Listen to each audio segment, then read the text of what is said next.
The worst lies are not the ones people tell you. They're the ones you tell yourself. The text she didn't answer. The plans she canceled. The feeling in your stomach when something isn't right. You know, but you convince yourself you don't.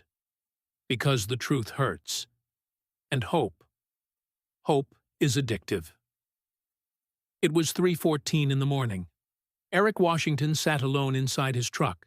The engine was off. The air conditioner had stopped running nearly 40 minutes ago, but he didn't notice. Across the parking lot, restaurant lights glowed through the storm. He had been sitting there almost an hour. Not because he wanted proof. Deep down, he already had it. A woman stepped outside. Jasmine. Long, dark curls. Beautiful smile. The woman he loved. The woman he thought he would marry. The woman he spent years trying to build a life with. She laughed. And beside her was another man. The man leaned close, said something Eric couldn't hear. Jasmine laughed again. The kind of laugh Eric hadn't heard in months. The kind of laugh that told him everything. And yet, he stayed. Most men think heartbreak begins when she leaves. They're wrong. Heartbreak begins the moment you start abandoning yourself to keep someone else. 6 months earlier, 4:15 a.m., Eric's apartment, a one-bedroom place on the edge of Jacksonville. Nothing special, but clean, quiet, earned. Eric moved through the darkness. Work boots, jeans, mechanic shirt, coffee. The same routine every day. No complaints, no excuses, no audience. Just work. Eric was 34, a heavy equipment mechanic, the kind of man who showed up early, stayed late, fixed problems, paid his bills, helped people, the kind of man everyone depended on, except when he needed someone. Metal, diesel, sweat, the soundtrack of his life. Man, you ever take a day off?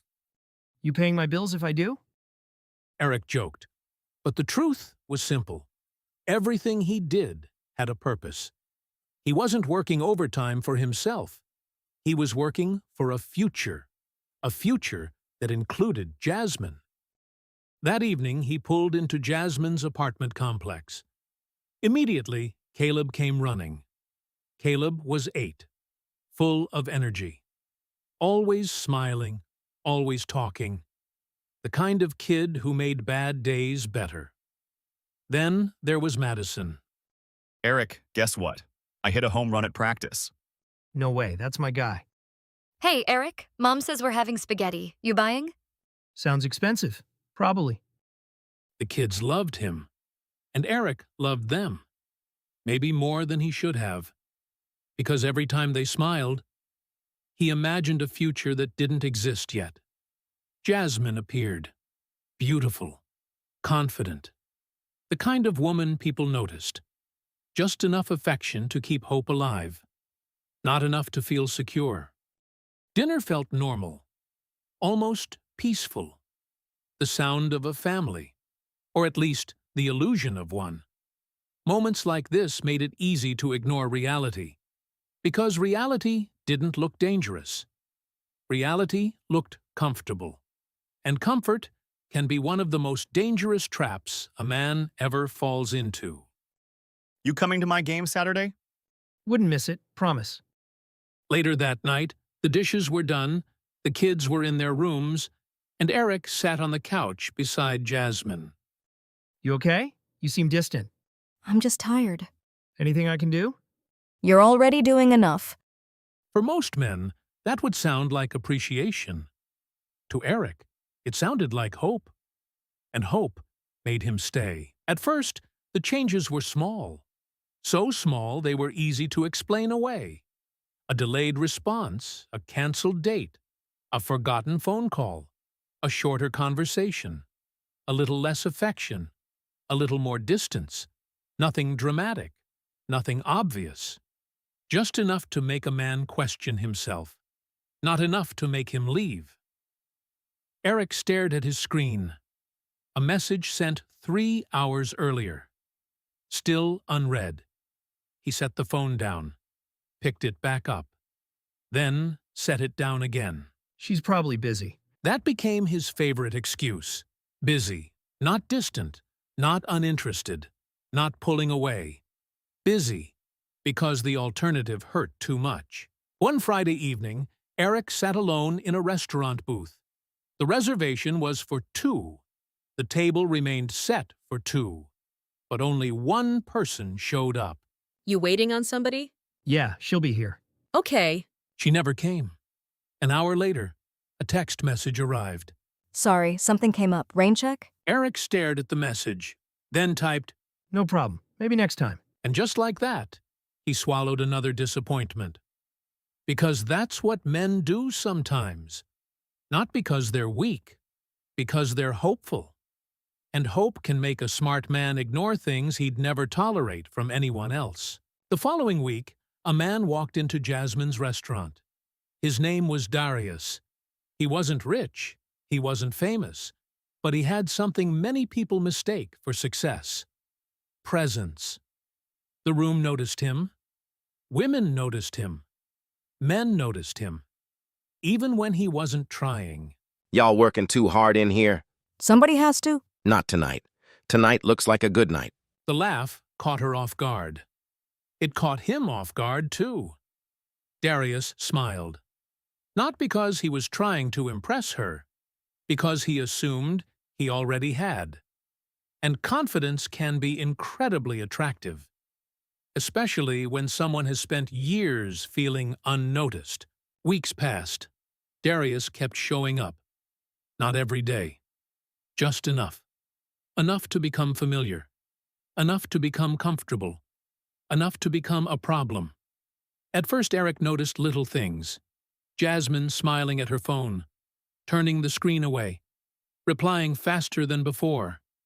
Then came the excuses. I have inventory tonight. We're short-staffed. The manager meeting ran late. Every explanation sounded reasonable, and that made it worse. Because lies are easiest to believe when they sound possible. Eric buried himself in work. Longer hours, more overtime, more sacrifices, more effort. Because he believed effort solved everything. If something was broken, you worked harder. If something was slipping away, you held on tighter. But relationships don't work like machinery. You can't repair someone's feelings with overtime. One afternoon, Madison climbed into Eric's truck after school. Can I ask you something? Depends. Are you and Mom okay? Why would you ask that? I don't know. Things feel weird. Everything's fine. If you say so. Children notice more than adults think. And Madison noticed everything. The distance, the tension, the uncertainty. Even if nobody talked about it. Later that evening, Eric stopped by the apartment. Jasmine wasn't home. Caleb sat on the couch, video game controller in hand. Mom said she'd be back soon. Did she? Yeah. Want to play? Sure. They played for almost an hour. Then 2.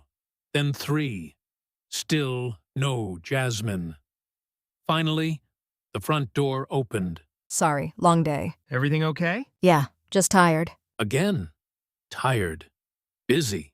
Stressed. The same explanations. The same reassurances.